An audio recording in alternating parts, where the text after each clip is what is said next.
Je veux qu'on me foute la paix. Merci, c'est pas facile à trouver.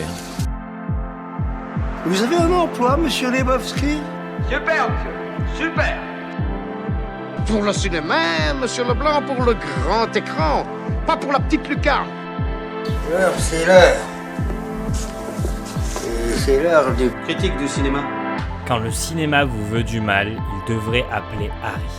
Et après le visionnage de ce film, vous en serez vous aussi persuadé. En attendant, j'ai choisi ce film car son réalisateur Dominique Moll sort ce mercredi, la nuit du 12. Film sur une incursion dans la PJ grenobloise, et pour apprendre à mieux le connaître, je vous parle maintenant d'un de ses premiers films, sûrement son plus connu, et en tout cas, le film qui lui a permis d'avoir une vraie carrière au cinéma. Sorti en l'an 2000, je parle bien entendu de Harry, un ami qui vous veut du bien. Je te présente Harry, on était au lycée ensemble. Bonjour Claire. Bonjour. Prune, ma fiancée. Bonjour. Bonjour. C'est marrant de se retrouver comme ça. Bah oui, c'est vrai, ouais. Et tu te souviens aussi d'Adèle Cauchy, une rousse? Ouais, je me souviens. Elle m'a dit que c'était toi qui lui avais donné son premier orgasme. Elle parlait que de toi, de comment tu étais intelligent et prévenant et sensible. J'étais assez jaloux. Michel, sa femme et leurs 3 filles sont sur la route des vacances quand ils s'arrêtent à une station-service. Là, Michel est reconnu par Harry, un vieil ami du lycée. Du coup, voilà, le pitch du film et un petit peu là où on va aller, c'est quand même très sommaire. Et pour vous expliquer, Harry, en fait, va suivre et un peu s'incruster dans la vie de ce couple-là. Et des choses un petit peu dérangeantes vont arriver petit à petit. Du coup, ce réalisateur, Dominique Moll, c'est qui? Eh bien, c'est quelqu'un de plutôt chevronné, à vrai dire. Alors, pas lors de la réalisation de ce film, puisque c'est son 2e long-métrage, mais il avait quand même fait 6 courts-métrages avant ça.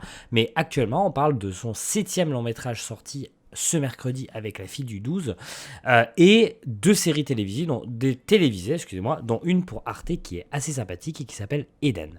On sent que voilà, la création de ce film, elle est vachement importante dans la carrière de Monsieur Dominique Moll, puisqu'il en signe aussi le scénario et que c'est son vrai premier budget. Il veut se faire un nom, et quoi de mieux qu'une sélection au Festival de Cannes et 4 Césars pour ça? Eh bien, vous me direz, quasiment 2 millions de personnes qui viennent voir ton film dans les salles françaises et 15 millions au box-office mondial. Et oui, voilà les chiffres assez ahurissants que vont retenir et que vont réussir à créer ce film. La création du film veut s'inscrire dans la ruralité, tout simplement parce que ce monsieur vient de Baden-Baden, donc déjà de la ruralité française, même plutôt franco-allemande. Et pour cela, il va effectuer son tournage dans le centre de la France, oscillant en gros entre la région de Tours et la région de Saint-Flour, donnant des paysages vraiment vallonnés, comme notre cher Massif Central sait si bien nous le développer. Du coup, j'en pense quoi de ce film? Eh bien, il est excellent. Déjà, un film qui effectue une introduction s'inspirant de celle de Shining, ça fait plaisir et ça met vraiment dans de bonnes conditions pour voir ce genre de film. Et vous savez, je parle vraiment de ces plans un petit peu presque drones qui vont suivre une voiture doucement dans de la vallée, dans quelque chose un peu boisé. Ça sera réutilisé à un autre moment dans le film et à chaque fois, ça marche extrêmement bien. Et puis, franchement, dans ce qu'il entreprend, il arrive quasiment toujours à réussir.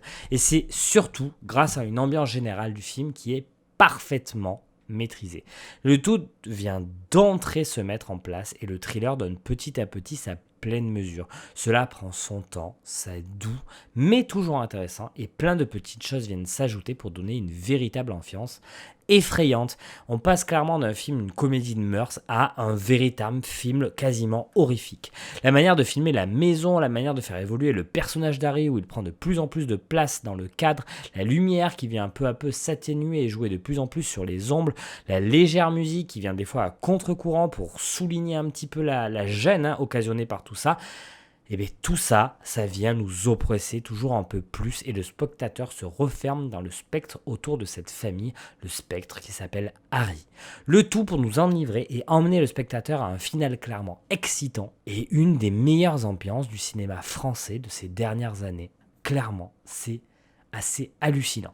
Et en plus de l'ambiance, on a véritablement droit à un scénario qui sait prendre son temps et nous donner matière à construire notre propre récit. Et même si le récit nous donne quand même largement les clés pour comprendre, il y a une véritable latitude laissée pour appréhender les mots et les problèmes de cette famille. Et comment par l'intermédiaire de choses horribles, on peut se construire, et en plus, ça mène sur un final qui vient clairement ravir nos attentes. Clairement, un film immanquable si le genre vous plaît.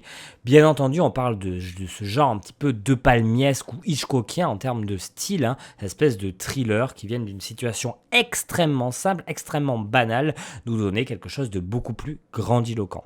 Et en plus de ça, il y a un véritable, dans ce style de film-là, mais dans ce film-là très précisément, un véritable art de la suggestion plutôt que de l'explication qui donne au spectateur un plaisir constant de créer son cheminement intellectuel.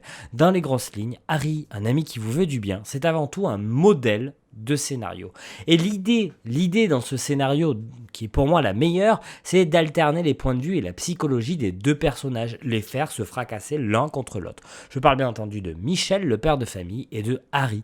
Et c'est extrêmement pertinent. On assiste ainsi aux résistances et tentations de Michel face à un nouveau venu qui prétend tout connaître de ses aspirations profondes, et en parallèle aux déceptions et petites victoires d'un manipulateur nommé Harry. Harry est ainsi présenté comme un individu désintéressé, poursuivant sans relâche l'objectif d'aider Michel à reprendre sa vie en main, à s'imposer face à sa famille et à réaliser ses désirs, nous montrant ainsi deux philosophies profondément différentes s'entrechoquant. L'individualisme d'Harry en opposition avec la vie d'échange avec sa famille de Michel. Et pour rajouter un petit peu à ce cocktail, le film arrive à être choc, et véritablement, par le biais d'une gradation glaciante. Mais jamais il rentre dans le trop ou dans la provocation pur jus. Ainsi, cela donne un film qui vous veut du mal et un thriller made in France passionnant où le mal en donne trop, beaucoup trop.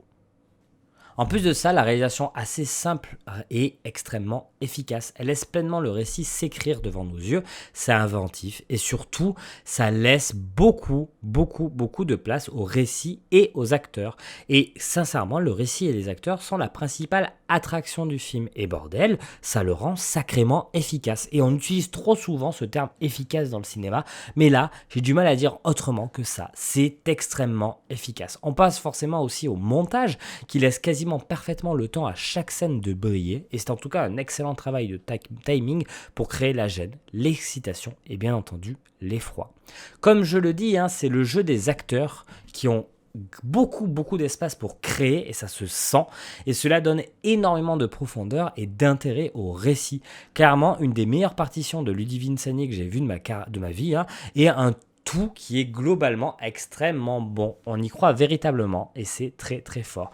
Bien entendu, on va parler de Sergi Lopez, mais je vous en reparle juste après. Et ça crée admirablement bien un climat malaisant, poussant le spectateur dans des émotions peu plaisantes. Une gêne s'immisce comme le personnage d'Harry s'immisce dans la vie de ce couple. Le schéma de reproduction sociale aussi est assez intéressant, avec le fils qui reproduit les erreurs de son père et qui devient petit à petit son père. Mais un certain personnage, Harry, vous l'avez deviné, vient essayer de fracasser tout ça pour faire devenir un personnage différent, un homme différent au personnage de Michel. Voilà. Et si je dois te donner une véritable raison de découvrir Harry, un ami qui vous veut du bien, c'est grâce à la partition de Sergi Lopez qui est juste incroyable. Il est obsédant, il y a vraiment une obsession qui se crée autour de ce personnage-là, qui joue toujours entre le malaise et la sympathie. C'est un jeu brut, fort, et développe son personnage à merveille et vient souligner tous les bons points précédemment dits du film. C'est clairement rare de voir un acteur autant briller dans son rôle, et juste par son utilisation, le film, juste par son utilisation, est bon. Et ça, si quelqu'un d'autre jouait le rôle, ça n'aurait pas marché de la même manière, et ça, c'est incroyablement intéressant. Je pense qu'on serait très loin d'avoir la qualité filmique que nous avons là sans lui. Il devient peu à peu un véritable centre de gravité, obligatoire dans la vie de cette famille et obligatoire aussi dans ce film. Si tu es fan du travail de De Palma ou de Hitchcock, Que tu veux un film un peu du genre dans le Cantal avec un casting qui va te faire vibrer, tu sais quel film choisir pour ta prochaine soirée cinéma. Et clairement, ça fait du bien. On a trop tendance à dire que c'est que des comédies, le cinéma français. Des films comme Harry, un ami qui vous veut du bien, c'est quelque chose de différent. Quelque chose de différent qui est extrêmement bon et en plus qui a marché. C'est trop rare d'avoir un cocktail aussi bon. Il ne faut pas que vous passiez à côté de ça. Découvrez ce film, c'est une petite pépite. Sur ces belles paroles, je te dis à vendredi pour voir son nouveau film. Salut voyageur. Pas trop fait engueuler, on dirait. Figurez-vous qu'on a un destin. C'est la fin du cinéma. Mais je crois que le cinéma existera toujours.